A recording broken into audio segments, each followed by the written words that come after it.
Seorang guru memberikan tugas kepada siswanya untuk menuliskan 7 keajaiban dunia. Malamnya sang guru memeriksa tugas itu. Sebagian besar siswa menulis demikian. 7 keajaiban dunia. 1. Piramida di Mesir. 2. Taj Mahal di India. 3. Tembok besar di Cina. 4. Menara Pisa di Italia. 5. Kuil Angkor di Kamboja. 6. Menara Eiffel di Prancis. 7. Candi Borobudur di Indonesia. Lembar demi lembar memuat hal yang hampir sama. Beberapa perbedaan hanya terdapat pada urutan penulisan daftar tersebut saja. Tapi guru itu terus memeriksa sampai lembar yang paling akhir. Tapi saat memeriksa lembar yang paling akhir itu, sang guru terdiam. Lembar terakhir itu milik si gadis kecil pendiam di kelasnya. Isinya seperti ini: 7 keajaiban dunia. 1. Bisa melihat. 2. Bisa mendengar. 3. Bisa menyentuh.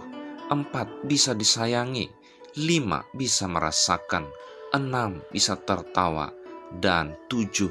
Bisa mencintai. Setelah duduk diam beberapa saat, sang guru menutup lembaran tugas siswanya, kemudian menundukkan kepalanya berdoa, mengucap syukur untuk gadis kecil pendiam di kelasnya yang telah mengajarkannya sebuah pelajaran hebat, yaitu tidak perlu mencari sampai ke ujung bumi untuk menemukan keajaiban. Keajaiban itu ada di sekeliling kita untuk kita miliki dan tak lupa untuk kita syukuri. Apa yang kita cari dalam hidup ini? Kita hidup di kebun, kita merindukan kota. Kita hidup di kota, merindukan kebun.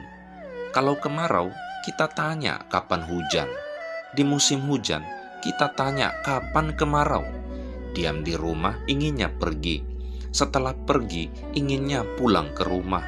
Waktu tenang, cari keramaian. Waktu ramai, cari ketenangan. Ketika masih lajang, mengeluh, ingin nikah.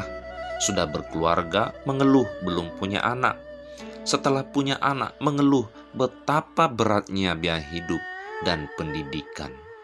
Ternyata sesuatu itu tampak indah karena belum kita miliki. Kapankah kebahagiaan didapatkan kalau kita hanya selalu memikirkan apa yang belum ada, tapi mengabaikan apa yang sudah kita miliki? Jadilah pribadi yang selalu bersyukur dengan rahmat yang sudah kita miliki. Mungkinkah selembar daun yang kecil dapat menutupi bumi yang luas ini? Menutupi telapak tangan saja sulit. Tapi kalau daun kecil ini menempel di mata kita, maka tertutuplah bumi dengan daun. Begitu juga bila hati ditutupi pikiran buruk sekecil apapun, maka kita akan melihat keburukan di mana-mana. Bumi ini pun akan tampak buruk. Jangan menutup mata kita, walaupun hanya dengan daun yang kecil.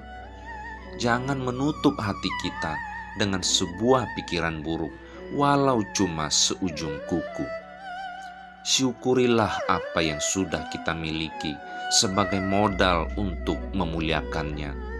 Karena hidup adalah waktu yang dipinjamkan dan harta adalah berkat yang dipercayakan.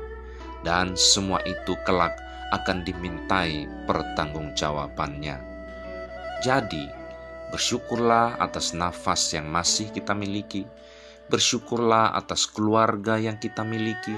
Bersyukurlah atas pekerjaan yang kita miliki.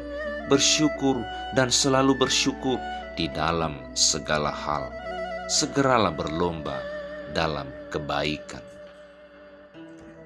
Disitulah terletak kebahagiaan.